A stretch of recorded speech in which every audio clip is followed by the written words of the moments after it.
Bien chers amis de Café Évangile, en ce temps-là, les yeux levés au ciel, Jésus priait ainsi: Père Saint, je ne prie pas pour que tu les retires du monde, mais pour que tu les gardes du mauvais. Ils n'appartiennent pas au monde, de même que moi je n'appartiens pas au monde.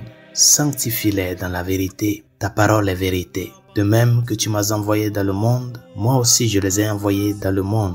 Et pour eux, je me sanctifie moi-même, afin qu'ils soient eux aussi sanctifiés dans la vérité. Mes chers amis, le jeudi passé, nous avons célébré l'ascension du Seigneur. Un événement qui montre la séparation physique de notre Seigneur et Rédempteur Jésus-Christ de ses apôtres. Une séparation physique. C'était le moment des adieux. Et dans ce contexte des adieux entre le Christ et ses disciples, il les a donné des recommandations. C'est ce que nous voyons aujourd'hui aussi dans la première lecture, la dernière partie des Actes des Apôtres. Saint Paul fait ses adieux aux anciens de l'église d'Éphèse. Paul qui sentant que sa fin s'approche, de sceller l'œuvre de la mission à travers son martyre, ayant aimé cette mission-là que le Christ l'a confiée de porter l'évangile parmi les nations, Saint Paul se sépare affectueusement des anciens de l'église d'Éphèse. Et il leur dit ceci: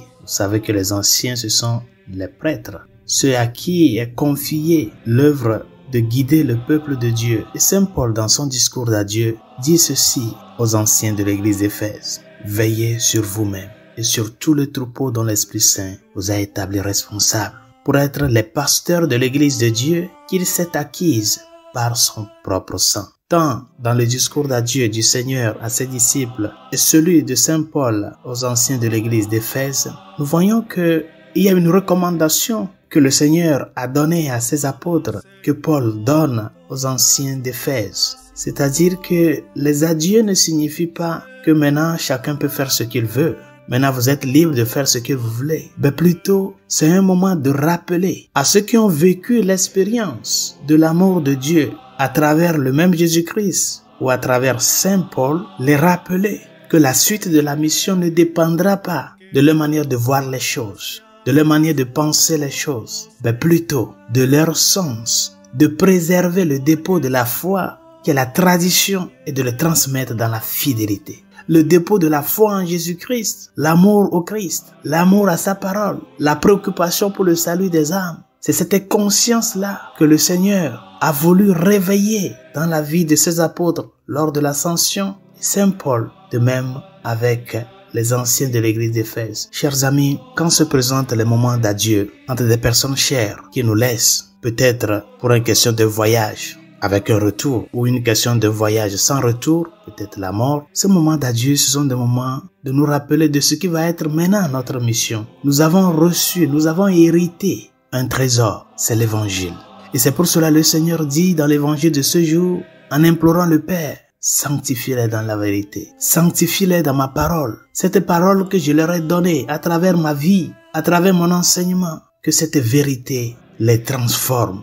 Mais la vérité du Christ ne peut pas nous transformer si nous ne nous ouvrons pas totalement à la grâce de Dieu. Parce que c'est la grâce qui nous transforme.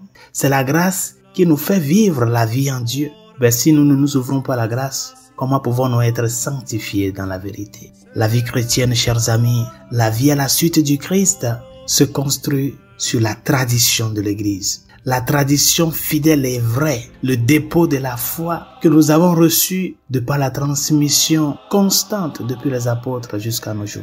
On ne vit pas la vie chrétienne à sa manière. On la vit comme on l'a reçue comme une tradition dans la fidélité, l'amour au Christ et le sens de gratitude. Ce ne sommes pas nous qui allons maintenant ériger une nouvelle forme de vivre l'Évangile. L'Évangile se vit quand elle est reçue avec amour, avec abnégation de vie et avec le sens profond de l'obéissance au Christ et de la disponibilité pour que cette parole nous transforme. Chers amis, c'est là notre mission. Le Seigneur, le jour de l'ascension, l'a rappelé à ses apôtres: restez à Jérusalem jusqu'à ce que vous receviez la force d'en haut. Ce sont les recommandations du Christ. Et Saint Paul aux Éphésiens leur dit à ces anciens-là qui vont être à la tête de l'église d'Éphèse: prenez soin de vous, prenez soin du troupeau que le Christ a gagné par son sang et qui vous a confié. C'est une lourde charge. Ne le faites pas disperser, ce troupeau-là. Unissez-les dans la parole du Christ. dans la fidélité à son enseignement et dans l'exemple de vie que vous menez